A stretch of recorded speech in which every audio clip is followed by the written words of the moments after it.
People of the channel, if you are watching this, then I am... No, don't worry. It just means that likely if you are watching this within a day or two of it being posted, I am in Mongolia. I've done it on a schedule so that there's a bit of a gap in between the last Q&A that I did and this little quick update that I'm giving you. It does mean that some of my comments are going to be a little bit delayed. I'm normally pretty good at replying to the comments in the comment section, but if there is a delay on replies, then I apologise. I will get round to them. I will now run the intro and I'll show you what I've been up to. This series is the story of the new amphibious Arctic vehicle project named Bernard.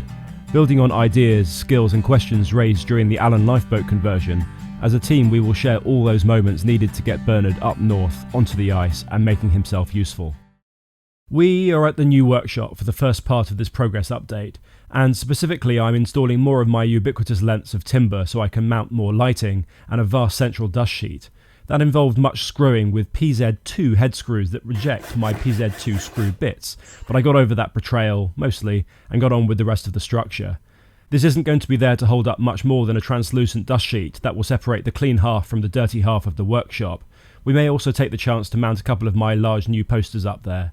I first thought the drop beam would cause hassle, but it's actually useful to brace the timber around without having to drill into the beam or plaster. Good, although I'll not put the plastic sheet up yet. The area next door is storage, and since 90% of my tools are still at the boatyard, I needed to dust the cobwebs off this mighty, or more accurately a gift I was given when I was a teenager, sanding, grinding thingy. It's the first grinder I ever owned, and it still switches on. I need the sanding belt to neaten up my cut timber, and behold, power tool nostalgia. It has a light, but not just any light, an incandescent light. These have been on a path to illegality to sell in Europe since before I started shaving. This one proudly, if not particularly brightly, shines on, and long may it continue. But still, the machine does the job of stopping my timber giving everyone splinters. Into the dark evening, it even provides some Dickensian atmosphere to our new home. You'll recognise this long work table from the boatyard container, but I've lowered it to a sitting height. This is an upgrade I've always wanted, a proper storage rack for composites fabrics. Some of the purpose-made ones are comedy prices, but my version will cost less than £40 to put up. I don't like wasting project income, whether from ads or you good people who have channel membership. By the way, the bonus video and personal videos for February are now up online. Apologies for the slight delay. I'm angling the left-hand vertical inwards so that the beam widths can accommodate all sorts of fabric rolls. Some are less than 1 metre wide, others approaching 2 metres. I'm hoping this will allow for good ventilation, easy access, and lessen the risk of heavy fabrics damaging those currently stored beneath them in the Christmas tree storage bags I currently use. Everything, as ever on our channel, is on the level. Overkill most likely, but here's some triple core Arctic cable. I want to rig up my new super high colour rendering index lighting. Each lighting fitting holds 3 50-watt equivalent LED bulbs, and they come unwired. So I need to get the lengths right and do all the stripping and screwing and plugging and so on. I even managed to get the grinder involved. Usually the lighting cable would go through the hole in the ceiling, but we're not doing that, so I need a little burr-free exit port. More screwing ensued. My small screwdriver set is in the other workshop. This is going to be a definite recurring feature over the next few months of having 2 workshops running. Anyway, so I've only got like a little mini crosshead. So I found this little one in the corner of the workshop when I moved in, and it's not one that I really needed, and so I've just used the little grinder on my little draper, on my sort of kids, I don't think that's in focus, is it? Woo, no, you can't really see. Never mind, you can trust me that that's flat. I basically just turned it into a small flathead screwdriver, so I can do these. Now for the bulbs. I was surprised that these good brand, top of their range LEDs were only double the price of the unbranded cheapies, and we're barely talking a tenner. So hopefully these will make working and filming here a joy for you and also for me. They are very bright. Now just to mount them high up with a diffusing reflector. We don't want shadow forming, dazzling direct lighting. The 5.5 metre long table which I had back in the container I can fit it in here, but it's just slightly too long. I like to be able to walk around each end, and so I'm now going to shorten it by about 50-60 centimetres I think. We're not going to lose a lot of rolling area, and it just means I can get around the shop a lot more easily. Not a shop, that's what the Americans say. It is a workshop, or a shed. And in this mighty shed I did that minor adjustment to the large low table. Above the main workbench I want lots of places to hang regularly used tools and bits and bobs. I can't see any need to splash the cash on hooks, so those screws that I was rather nonplussed about earlier will do the job okay, I suppose. and in totally slick editing style that you've come to expect and demand, now for a quick Bernard update from the other place.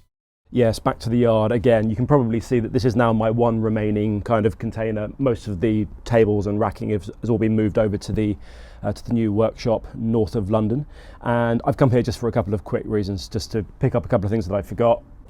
This is my little sort of vlog rig for my new DJI Osmo Action 5 Pro. They have such long names for those things. I've already complained about that before. Anyway, I forgot that, so I had to come here to do this. I've also done some cutting, some pre-cutting of the carbon fibre that's going to become the top shell, well, the main bulk of the lightweight Bernard mould. So I've just been using, slightly cheekily, my old container, which is just sort of empty next door. I've been using that to roll out a load of really, it was actually very good value, but still quite expensive carbon fibre.